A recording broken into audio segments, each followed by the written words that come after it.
Shalom. Shalom. Shalom.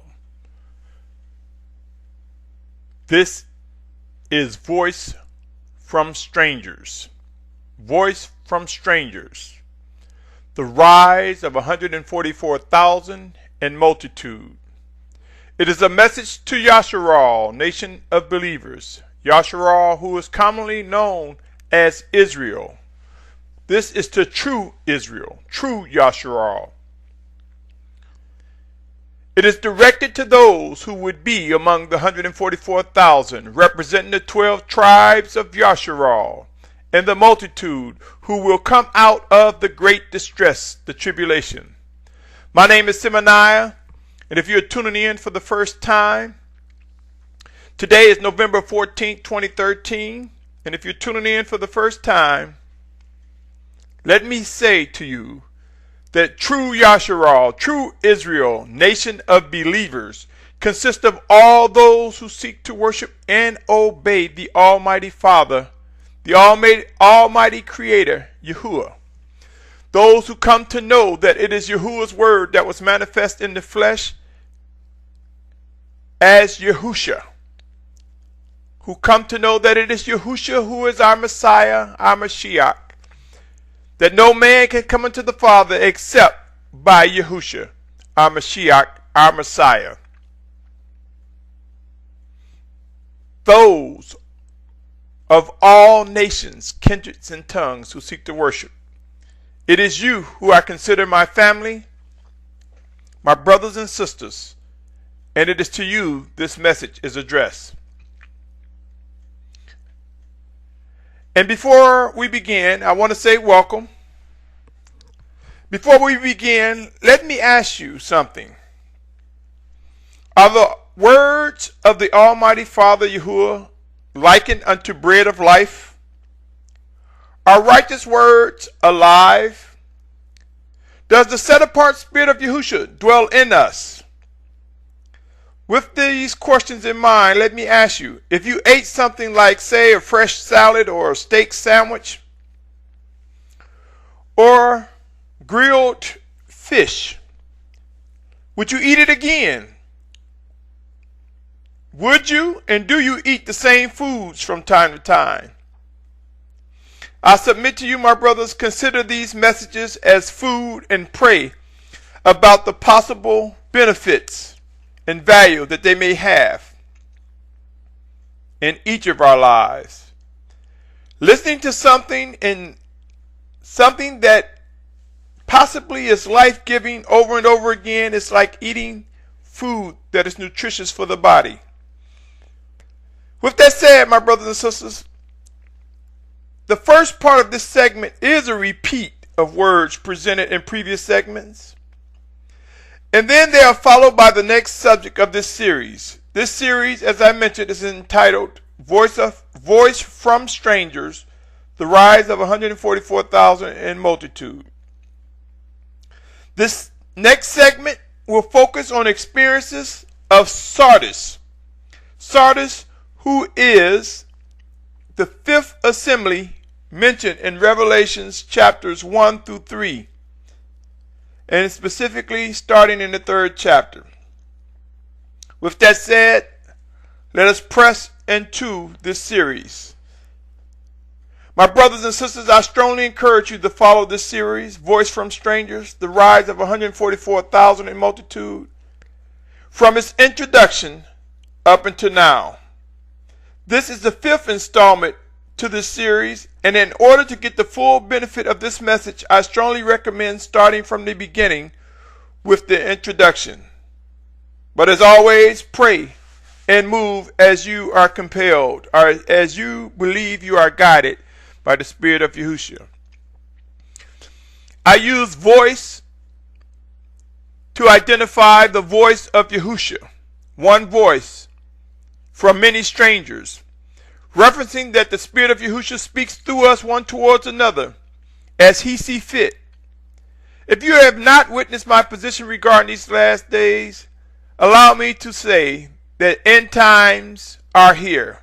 I am compelled to believe with all my mind, body, and soul I am convinced that we have entered into the end times, and I am convinced that the 144,000 have been sealed in their forehead. I have also come to accept the multitude that who will come out of the great distress of tribulation.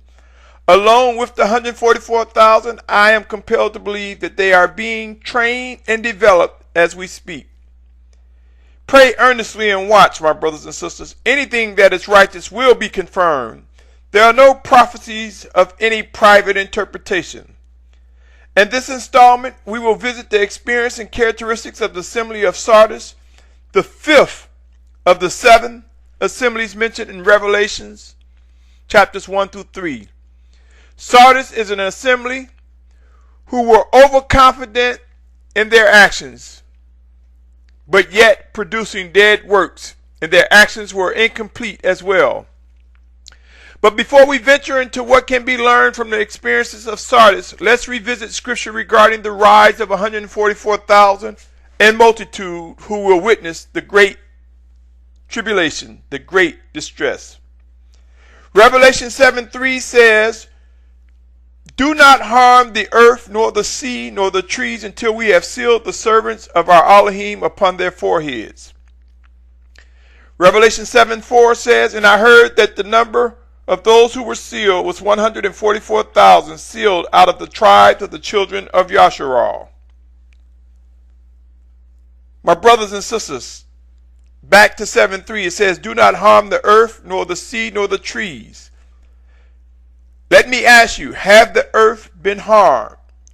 Consider global warming. Global warming has brought man to what is called a tipping point. Points of no return from any practical and scientific perspective in terms of restoring earth to its full life. The earth has been harmed, my brothers and sisters. Look around. Look around and you'll see in global warming extreme weather patterns and conditions that are causing much destruction.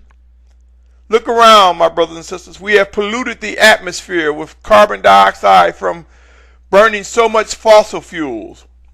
Look around, my brothers and sisters. The trash and garbage that we make has been dumped into the seas and into the lands. I ask you, have the earth been harmed? It is the tipping points that bring to my mind and my attention, my brothers and sisters, the point where man is beginning to calculate the possible extinction of life as we know it, unless something miraculous was to occur. 7:3 also said, "Do not hurt the sea." I ask you, my brothers and sisters, have the sea been harmed? Consider the Fukushima nuclear disaster, a disaster that has resulted in over 2.5 years. Today is November 14, 2013. In March of 2011, Fukushima plant shut down as a result of earthquake and major tsunami. Shut down, or was broken down, or was destroyed to some extent, or should I say to the extent where radioactive waste has been spewing into the Pacific Ocean. It appears and it is alleged that this has been going on for over 2.5 years now. There are articles and news videos. There's commentary. There's much presented about the condition of the Pacific Ocean. The Pacific Ocean, the largest sea on the planet.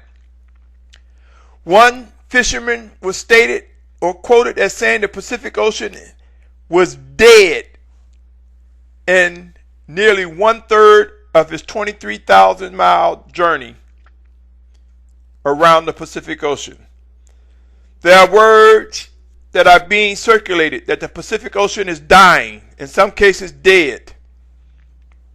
What is most scary, my brothers and sisters, is that it is said that it will take hundreds, if not thousands of years to replenish. I ask you, have the sea been harmed? Have the trees been harmed? Consider the magnitude of deforestation, drought, floods, and other climate extremes such as hurricanes and typhoons, which have begun at unprecedented levels, wiping out trees beyond our ability to count. My brothers and sisters, pray, for the earth, the sea, and the trees have been harmed. As mentioned in Revelation 7:3, if this indeed be the case, it brings me to believe and be convinced that the 144,000 have been sealed in their foreheads. I prayed earnestly on this, my brothers and sisters. I prayed, and I am brought to a point where I am convinced that we have reached the tipping points as it relates to the survival of man from any natural or scientific perspective. In examining these tipping points, points of no return, no recovery, from a scientific perspective and measuring them against or with end-time prophecies, it appears we are indeed entering into the last frontiers of life as we know it in these earthen vessels. As I have mentioned in previous recordings, I am compelled to believe the 144,000 have been sealed and are unaware of their position and tasks at this time. I am persuaded to believe the word sealed upon their foreheads reference seeds, like seeds have been planted within their spirits, within their mind, and these seeds will sprout out just like a mustard seed opening up and producing a majestic tree. We will see the rise of the 144,000. We will begin to see them unfold, and they will become visible with proof provided by the Almighty Father, Yahuwah, with proof as we see the Spirit of Yahusha work within them. My brothers and sisters, yes, we are in the end times. The rise of the 144,000. Pray and watch. I strongly encourage each individual to pursue the Almighty Father Yahuwah as one person with the utmost intentions of worshiping and obeying His guidance, His leading, Him, Yahuwah, through His set-apart Spirit sent in Yahusha's name. Remember, each of us, all by ourselves, must and will give an account for what is done in our individual body. I submit to you, my brothers and sisters, those who discover the living Spirit of Yahusha, that we focus on Him, and by doing so we will be amazed at through Him we will find other brothers and sisters of this body of one who are sincere in their worship and pursuit of obedience to Him. Like a drawstring bringing together a garment for a perfect fit, so will we witness the rise of 144,000 and multitude that will come to know one another as one body, yet many members, an awakening nation of believers, believers who seek to worship and obey the Almighty Father Yahuwah, who come to listen and follow the guidance of the living Mashiach, Yahusha. Many will be surprised, for there will be many converted who will come to discover the true name, whose hearts, whose minds, whose intentions are to serve and worship. They will come to know the true name and will be gathered. Each of us with varying tasks to be accomplished will come to discover our part. Allow me to press forward, my brothers and sisters, reading Revelation 7:9. After this I looked and saw a great multitude which no one was able to count, out of all nations, tribes, peoples, and tongues, standing before the throne, before the Lamb, dressed in white robes and palm branches in their hands.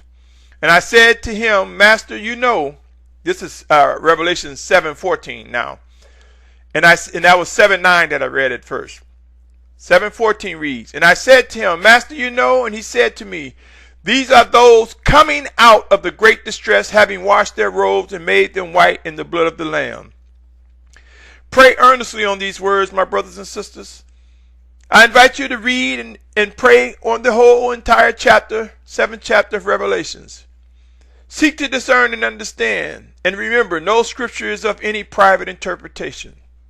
However, my brothers and sisters, be mindful that discernment and understanding is provided by the Spirit of Yahusha as He sees fit. Not all will get it. Not all will understand. Not all will be able to comprehend. My brothers and sisters, I have witnessed people who desire to know, Yes, they desire to know for all the wrong reasons. I have witnessed such individuals allowing their curiosities to fuel their pursuit of knowing with no righteous intentions within their minds. The fruit of their actions sometimes become enlarged with communications, throwing words for all purposes and intent, trying to satisfy their tingling ear, trying to force you to help them to understand when they have no intentions of worshiping and obeying the Most High. Pray and watch, my brothers and sisters. Isaiah 55:11 holds true, and the Most High's word will always function successfully and accomplish every task they are designed to perform.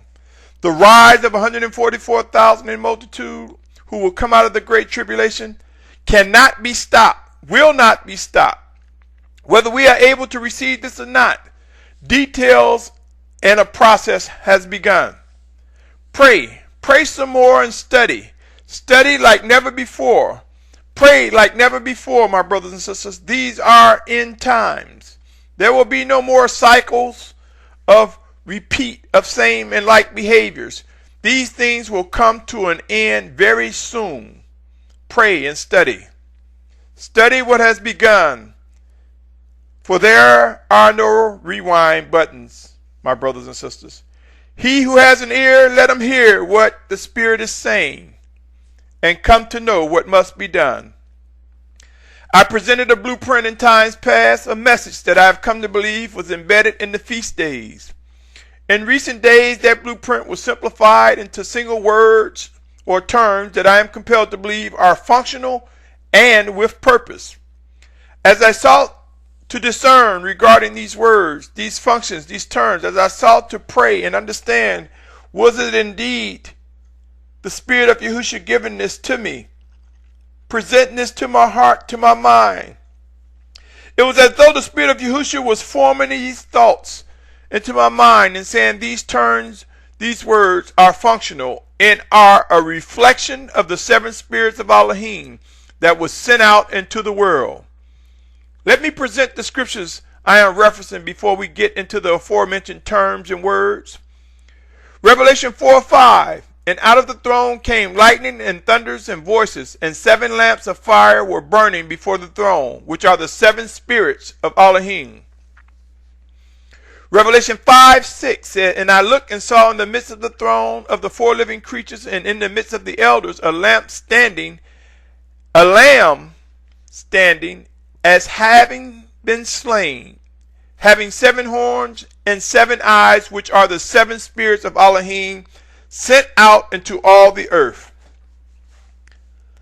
My brothers and sisters, let me now present what I experienced regarding the simplifying of this blueprint towards maturity.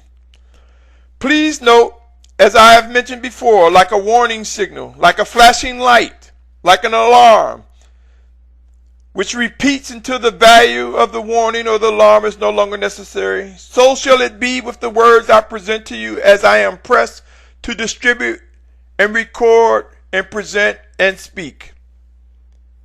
My brothers and sisters, these 7 functional terms, as they relate to the 7 feasts, as I believe that they are indeed a reflection of the 7 spirits of Almighty Father. Passover, the feast of Passover, known as the first feast.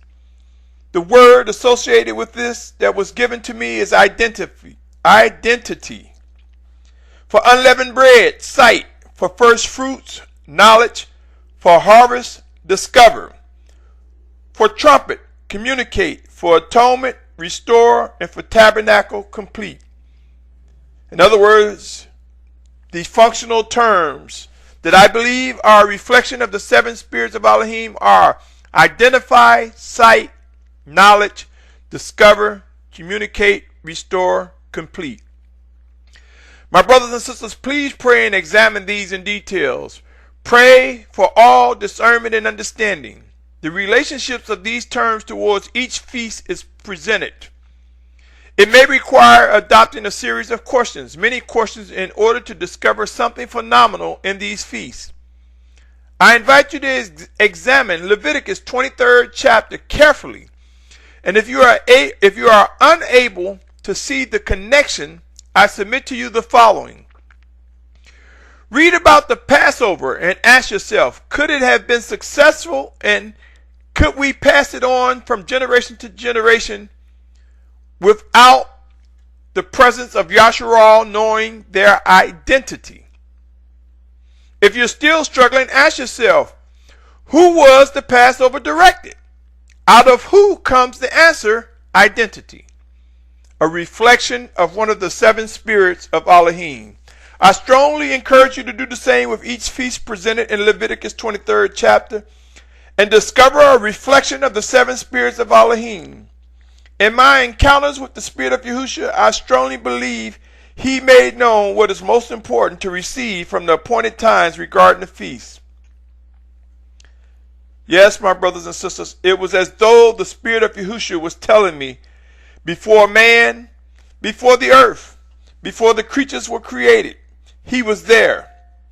It is as though the Spirit of Yahusha was telling me that there is more beyond the feast days, the appointed times, than just man coming together, sacrificing an animal, and eating.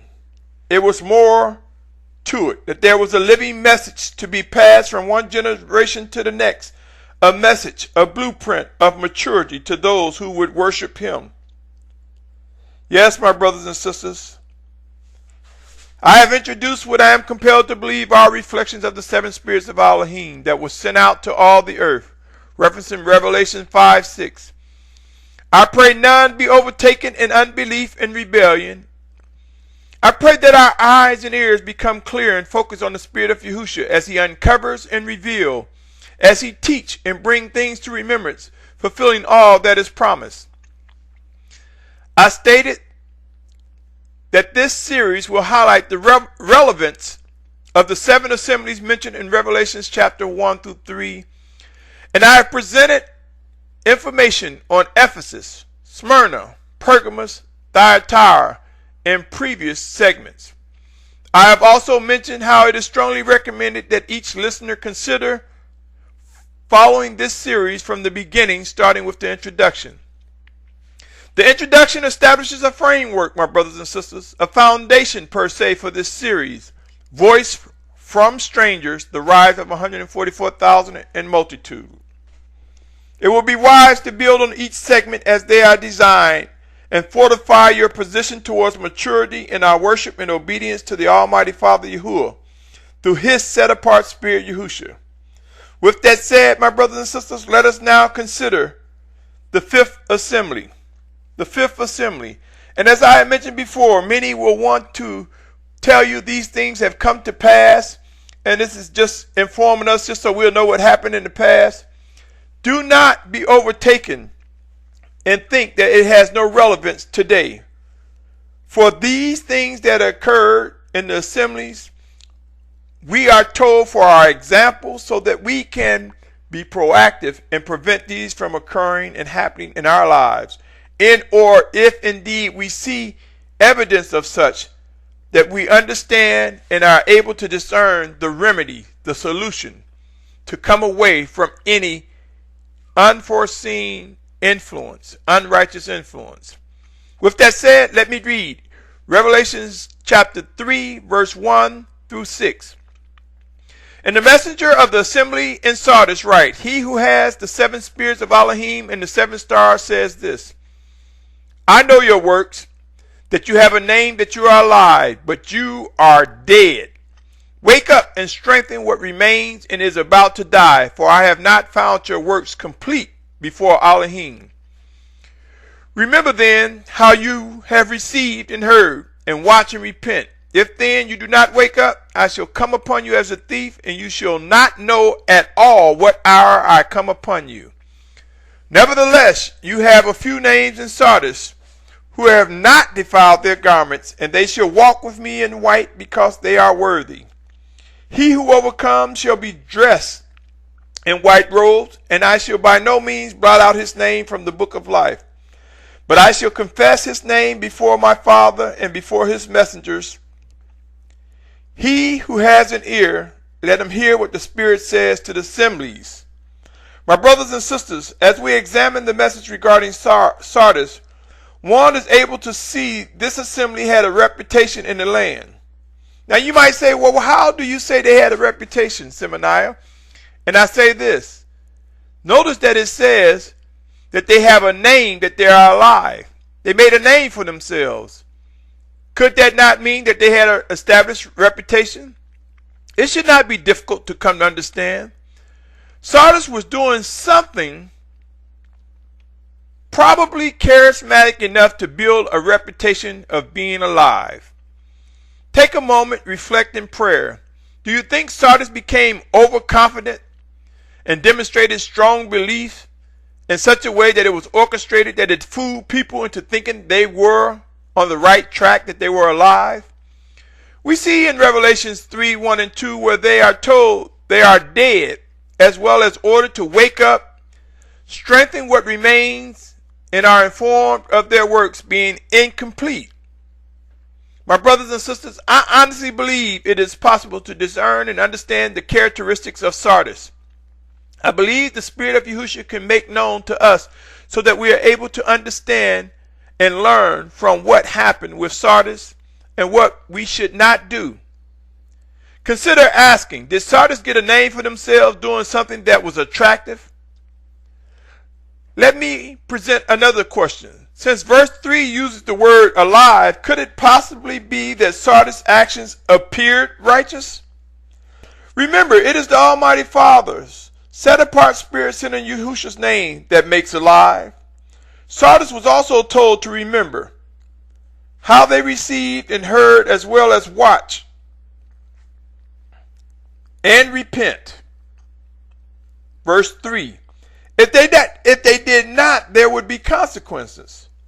Notice, my brothers and sisters, notice that there were some who were walking in obedience, and a promise was made to them. A pleasant promise was made to them. In other words, even in the midst of the assembly, who would be overconfident, who would be alive but dead, there were some who worshiped and pursued the Most High with obedience. It appeared that Sardis represented an overconfident bunch, those who think they had it but were off. I ask you, my brothers and sisters, can something resembling the characteristic of Sardis be a result of those who cling to the letter, the text of scriptures, but are void of hearing from the living Spirit of Yahusha, void of following the living guidance and teachings from our living Mashiach, Messiah, Yahusha? You've seen them. Look around. We've seen congregations, camps, fellowships, groups, families, what have you. We've seen examples of those who are overconfident, those who think they have mastered the scriptures, the written text, and they throw it around and they appear to be live. They appear to have it together. Yes, we've seen those quoting scriptures, taking scriptures out of context, but reading things in such a way that they convince others that they are doing the right thing. Look around, my brothers and sisters. We've seen Sardis. We've seen those who lean on the text, and we're told that the letter kills, but the Spirit makes alive. I believe with all my heart, mind, body, and soul, I am compelled and persuaded to understand that when we take the text, the letter, and toss it around and use it around without the guidance of the living Spirit of Yahusha, this is plain wickedness and evil, my brothers. Countless individuals who will agree with a following, as well as those who follow leaders who lean only on the written text. In other words, brothers and sisters, there are countless individuals.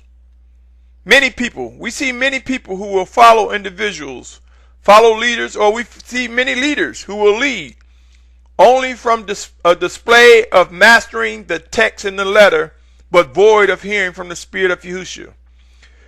What I find ironic is many who come into the truth will acknowledge that man has tampered with the original writings of the Most High Father Yahuwah. We know what we study and read is not the original text inspired by the Almighty Father Yahuwah. We know the Almighty Yahuwah changes not, does not change. we know that the Almighty Yahuwah does not change. But we see so many versions of scriptures, so many different translations to read. We are also aware that most of us are communicating in a language provided and influenced by our captors. From years ago, our teachings regarding of even how we communicate have been influenced by our captors as well. Our entire original culture has been decimated, destroyed, and hidden from us in many ways. We are aware of these atrocities, the wickedness brought onto us, but yet so many of us toss and battle over the written text, the letter, knowing it's been tampered with, void of listening to the Spirit of Yahusha. It will be wise to come to realize we serve a living Elohim, a living Almighty Father Yahuwah, and it is through his set-apart Spirit, Yahusha, that we are taught, that things are brought to remembrance, and that we are able to witness in what scriptures we have, his righteousness come forth. We are able to witness him making alive what should be understood from what was written to us in the book we know as the scriptures. There are many camps demonstrating what they perceive to be the mastery in scriptures, my brothers and sisters. Yes, they believe they've mastered the text. They present with charisma, but they are far from hearing the voice of the Spirit of Yahusha. The rise of 144,000 in multitude will go through a refining process, and with each one, we will come to know the living voice of the Spirit of Yahusha like never before. He shall fulfill all that is promised. We will lean into him and watch him prove all that is righteous. Specific tasks necessary for completion will be completed. In this refining process, my brothers and sisters, we will come to know the difference between those who demonstrate a perceived mastery of scriptures versus those who discern, understand, and obey the Almighty Righteous One. The structuring of the rise of 144,000 in multitude, it will be phenomenal, and the Spirit of Yahushua will cut through all false teachings and self-appointed leadership. There will be shock and awe. There will be much disappointment. He will cut through as it is necessary to fulfill his promises, my brothers and sisters. There will be much surprise among us. Yes, we will be shocked, some disappointed, of whom the Spirit of Yahushua chooses to lead, those whom will serve and represent the rise of 144,000 as with the multitude. Emotions will flare up, and we will also see demonstrations of humility and strength as the Mashiach guides each of us. My brothers and sisters, being overconfident can be a dangerous thing. It can result in the display of wickedness, evil actions, and rebellion. This may seem like a harsh definition, but it is indeed true. Demonstrating the mastery in scriptures, commentaries, along with any other books, whether they are historical in nature or not, it does not validate the living power, strength, and actions of the living Spirit of Yahushua. It is the Spirit of Yahushua who is alive and makes possible words. Make those words alive. They come alive by him. I have stated over and over again, the Most High Father Yahuwah will execute all his promises, and his words will be fulfilled. In spite of man's tampering, we will come to know what is right, my brothers and sisters. Yes, my brothers and sisters, these are some trying times. I pray that we are able to learn by our mistakes, learn by the mistakes of our forefathers. I pray that we are able to avoid being deceived and being overconfident as with Sardis. Let us learn to pray without ceasing. Let us come to know that prayer is communications. It will be wise to accept that prayer consists of speaking and listening. Believe it or not, my brothers and sisters, as we speak to one another, this too is part of prayer. Consider this. Do you believe the Spirit of Yahushua dwells within us? Do you believe the Spirit of Yahushua speaks to us one towards another? Is this not communicating? Is this not communication with the Spirit of Yahusha? Pray, and if necessary, rewind and play these words again. For I submit, in order for us to accomplish prayer without ceasing, it consists of all communications that we have with our Master Yahusha. And as we speak one towards another, as the Spirit of Yahusha within us guides us in speaking righteous words one to another and listening one to another, this contributes to prayer without ceasing. Some might think this is a stretch. Pray, my brothers and sisters, for all that is right and true will come to be understood clearly. I have presented messages on Ephesus, Smyrna, Pergamos, Thyatira, and now Sardis. I pray, my brothers and sisters, that we establish a ready mind and body to build on these words, that we're able to revisit these 7 assemblies, that you're able to receive what is being said, that things are made alive. For truly, my brothers and sisters, the rise of 144,000 in multitude will receive all that is necessary for strengthening and fortifying positions and demonstrating the fulfillment of what has to be, what will come to be, and what has been written in scriptures. They will not be someone that appears to be alive but are dead. The 144,000 in multitude, they will be very much alive. And we will witness the power and might of the Most High Father Yahuwah working in them through his set apart spirit sent in Yahusha's name. Scriptures will be fulfilled. As we begin, if not already, witness the results of famine, drought, pestilence, and disease arise along with chaos, violence, turmoil, civil unrest, economic depression, and more. As we begin to witness this, if we haven't already, I submit to you, my brothers and sisters, it will get worse. The coming conditions must occur in order that scriptures are fulfilled. Given all the work necessary for structuring a well-defined group, the rise of 144,000 in multitude, given all the work that's necessary, we should be able to come to understand why these coming conditions and events are necessary. Remember Nahum 1:3, and then look at what is occurring. Look with expectations that the fulfillment of scriptures are occurring. Yes, the Almighty Father Yahuwah is having his way. Nahum 1:3 reads as follows: Yahuwah is patient and great in power, but by no means leaves unpunished. Yahuwah has his way in the whirlwind and in the storm, and the clouds are the dust of his feet. My brothers and sisters, can we sum up in 2 words what is about to happen regarding the descriptions of famine, drought, pestilence, and disease?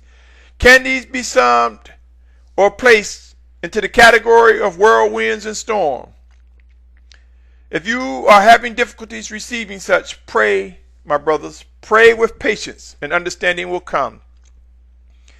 Be encouraged, my brothers and sisters. Remember, this is the plan of the Almighty Father Yahuwah. Those who have been chosen to lead Yashar'al, the 144,000 that have been sealed, the multitude that will come out of the Great Depression, will emerge with proof and phenomenal guidance from the Spirit of Yahusha, working in us, to us, one towards another, and through the leaders that he has assigned to represent his reign, to represent the structuring of his reign, the coming together, contributing to the fulfillment of what has been written. I pray that we are able to learn and build from the messages regarding the 7 assemblies. I pray, my brothers and sisters, that we come to be familiar with the workings of the 7 spirits of Elohim reflected in the feast, and establish a ready mind to respond during these end times. Let me take the time to thank you again for your patience and the time that you've taken to examine the words or listen to the words of these messages. Until next time, my brothers, my sisters, my family, stay tuned as we continue the series, The Rise of 144,000 in Multitude. Until next time, I pray that we are able to endure until the very end. Until next time, my brothers and sisters, Shalom, Shalom, Shalom.